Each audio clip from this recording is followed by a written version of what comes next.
So David's raising the government proposal that lawyers and accountants who create tax avoidance schemes could be fined up to 100% of amount avoided. A logical conclusion, I guess, of political action as a result of public anger at companies and celebrities seemingly avoiding tax. Dan, this argument that essentially, I guess, that lawyers and tax advisors could be heavily penalised, how real is that? How scared do they need to be?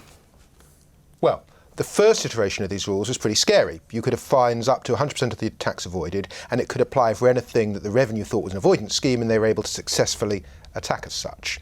And many advisors were concerned that they could be advising on something that to them was an innocent transaction, but unbeknownst to them was some avoidance scheme, and they could be hit by this. And to their credit, I think the government recognised that. We now have penalties limited to 100% of the fees the advisor charged, but critically, it doesn't apply to avoidance, it applies to abuse. So only if you have something which is so unreasonable that no reasonable person would say it's a sensible course of action, only then is it within these rules. So for the great majority of advisors, I expect everybody watching this, these rules are not going to be relevant. The people they will be relevant to are some of the boutiques who build things which frankly never work, shouldn't exist, and then flog them to unsuspecting clients. Where is the, and again, what are you telling your clients on the distinction between advising clients on the law and observing the letter of the law?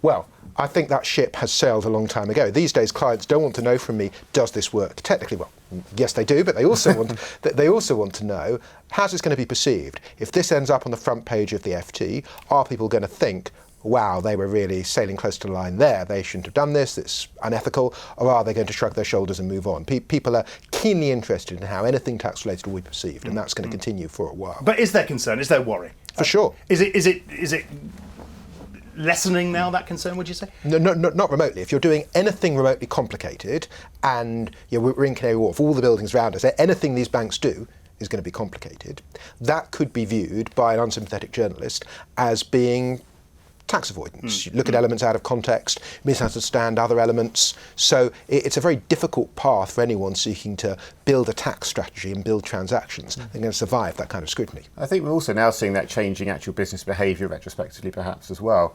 And you look at a couple of fairly high profile recent examples. So for example, McDonald's shift their European base from Luxembourg to the UK. They had a lower rate of tax in Luxembourg, now that's undeniable. But the perception of it was they didn't have substance there, and actually the substance, I think, really forced them to think, well, how does this look? Yeah. What are the optics, if you like? Yeah. And the optics say, you're not a Luxembourg business, so they forego the tax advantage to do that.